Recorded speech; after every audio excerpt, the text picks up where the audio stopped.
Dear friends of science and dear friends of science education, it's a little strange to talk to people that I don't see, but I hope at least you can hear what I say and possibly read also what I have on my slides.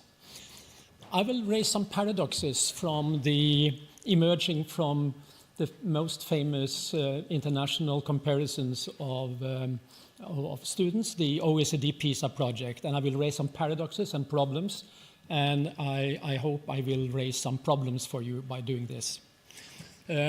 International comparisons are most important, but they have a double side. They have a kind of Janus face. On the one side, they provide inspiration, and we can learn from others, and it can open new perspectives, you can see new alternatives. These are the good things about international comparisons. The problems are equally obvious, because results, especially from testing, resulting in rankings, is that the results are trivialized and the rankings live their own life. They are misused, abused, selectively used, they are misinterpreted by the media and by the politicians. And often they overrule national priorities, national curricula are put aside, and they involve a pressure towards a common, universal, and by necessity, a decontextualized curriculum, since the test is the same across cultures and nations. And at the political level and in the media, this may create panic and crisis because the ranking is not high enough and something needs to be done. But what something? Because these studies say absolutely nothing about cause and effect, and the winners are very different. They become models to be copied. So these are the bad sides, and this is what underpins my presentation here also. There are lots of studies around, and some of you may know some of these studies. They come and go, or rather they don't go, they just come more and more.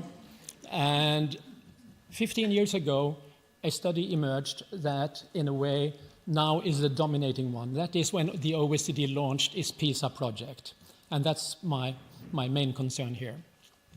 Just to remind you, because I know, I assume that most of you would know it, it's a program testing every third year, 15-year-olds.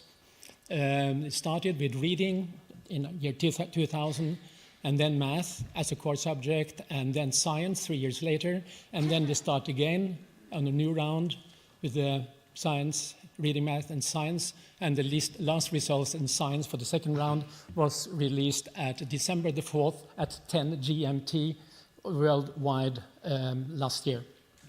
And the PISA now includes 70 countries, 500,000 pupils are tested in 2.5 hours.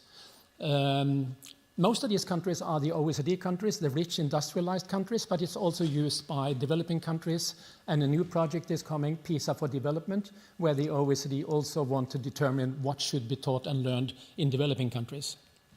And the plans are there for the years to come. And it's a big thing.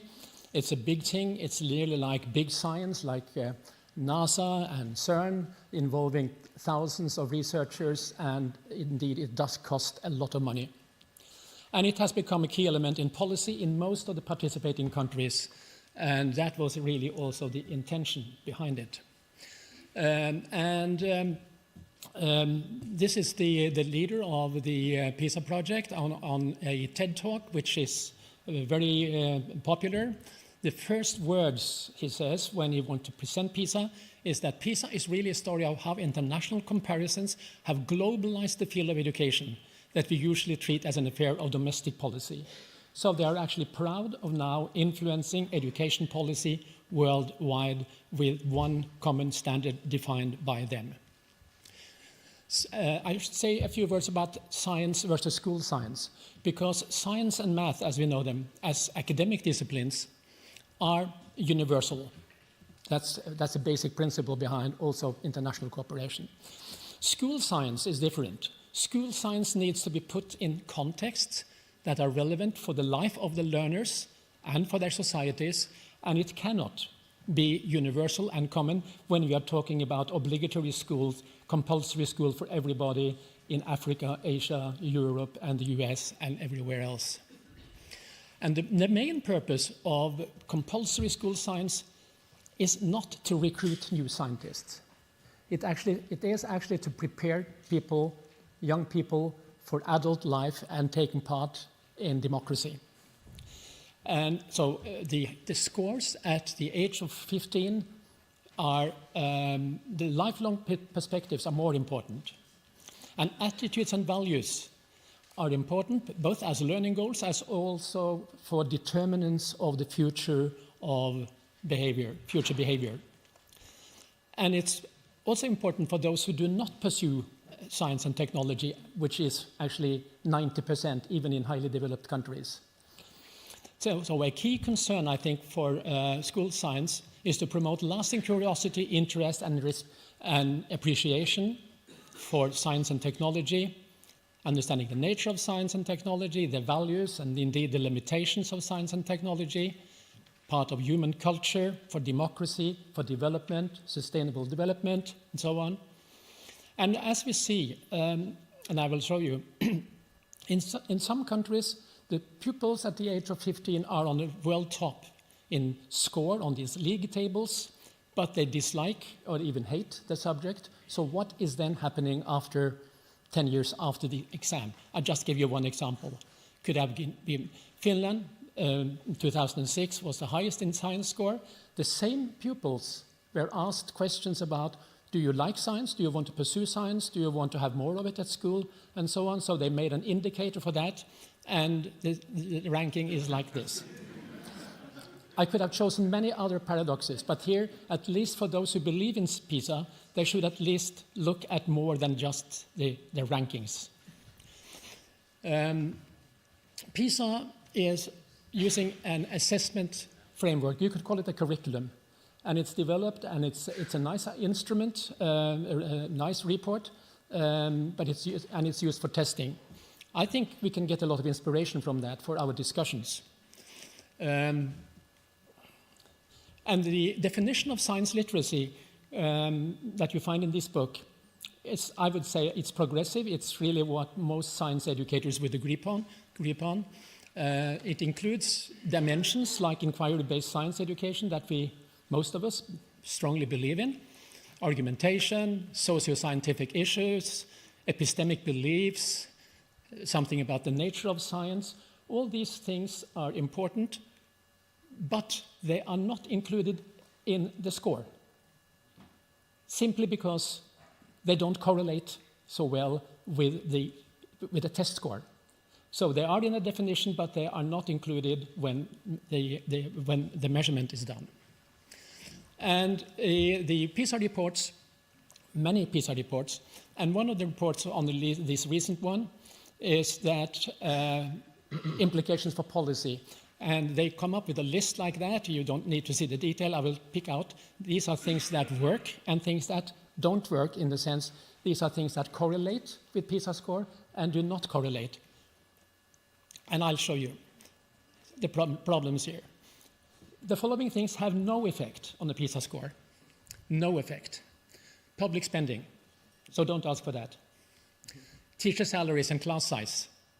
Doesn't matter for the PISA score. By correlation.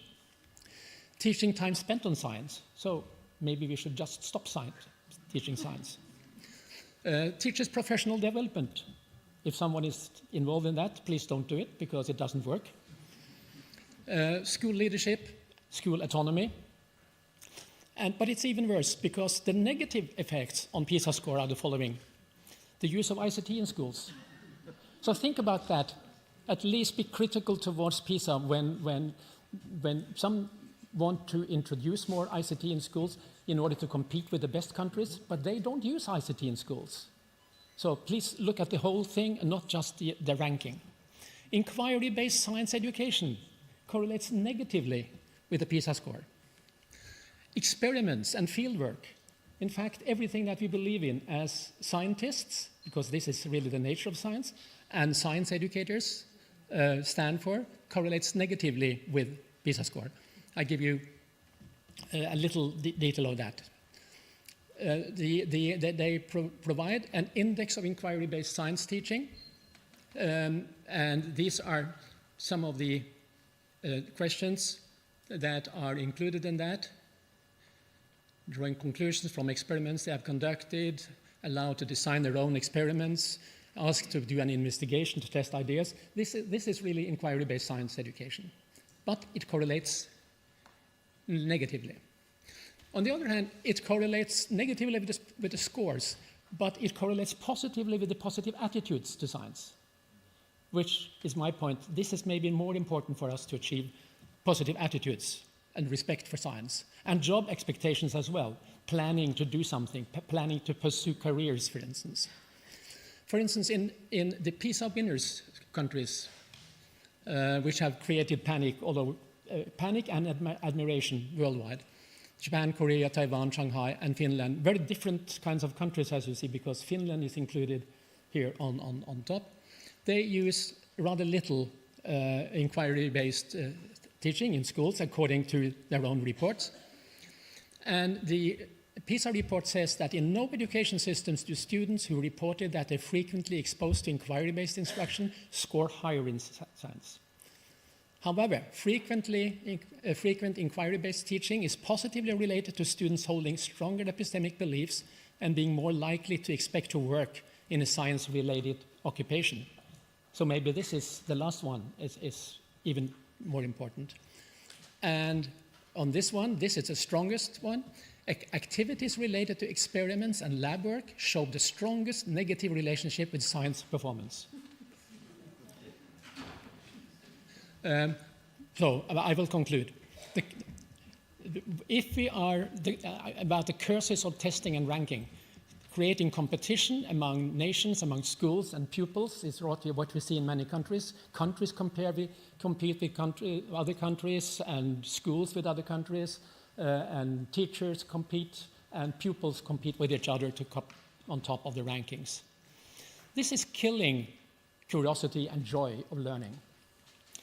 And international testing at its worst, because there are good things about it, also it creates panic and causes ill-founded reforms, stressing the measurable and ignoring the essentials of what science teaching is about.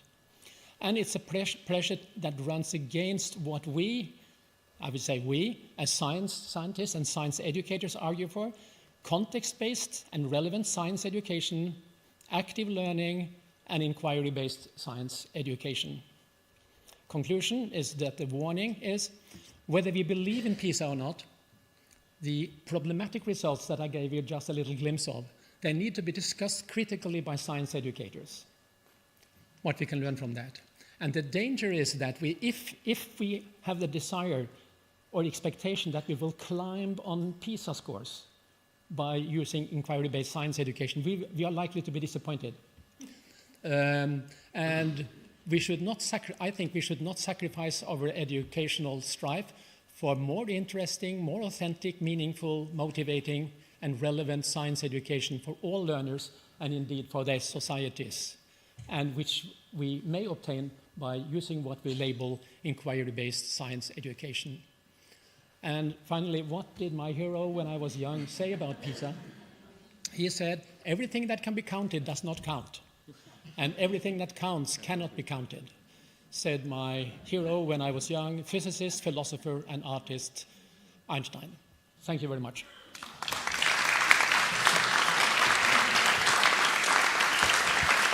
Yeah, food for thought by somebody who has been there and knows the problems. I think perhaps we should hear the other speakers. Oh, what do you think? Or you want quick reactions before we forget? I have a question. Okay. Yes. The question is, 3 years before it was about mathematics, and also mathematics can be taught in an IBSE way. Do you have the same conclusions for the ranking that came about mathematics education? All the three subjects, there are three, and that's interesting for us. When the OECD selected because they say they are testing what is important for the future life. They selected three things, three aspects or disciplines. One is reading, simple being able to get information from written material. Reading and mathematics and science. All these three subjects are part of PISA every time, but one is in the focus. So 3 years ago, mathematics was in focus, and this time it was science for the second time. I am not aware of if they compare. Inquiry-based mathematics education is not really a concept that I think is part of the definition of mathematical literacy. But I'm not a mathematician. I'm a natural scientist, so I don't know in detail how. But the correlation between, for instance, ICT and so on and math scores are the same, as they are negative.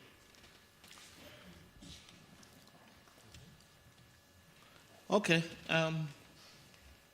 Any other quick reaction before we go on? Okay, sir. Yeah. If the purpose of science education is not to train scientists, but to educate future responsible citizens, which I strongly agree about, then the scores should reflect this. And the PISA scores do not reflect that, according to what you said. We should strive to find scores that can reflect this. If at all, we should try to make universal tests that will test that in different cultures and countries. I have a great doubt. I have worked with TIMSS, the other such study. They make a test, but it contains the elements that are common across the world in curricula in math and science. So I simply think that each country, when it comes to primary and lower secondary school, I think that the prime purposes of schooling are rather different from what is possible to test with an item, with items that can be used everywhere. For instance, in my country, this is Norway, the test items contain absolutely nothing about snow and polar conditions and whatever we are interested in, oil exploitation in the north, climate in the north. And similarly for African countries, there are none of the issues that they are concerned about and which they write about in the newspapers are excluded from the test because that's unfair to Brazil or to Ghana. So you end up with context-free or without context. And this runs contrary to what we believe in as scientists, as educators. At this level, maybe at university level you can make something like that, but not at primary. Yeah, that's my point.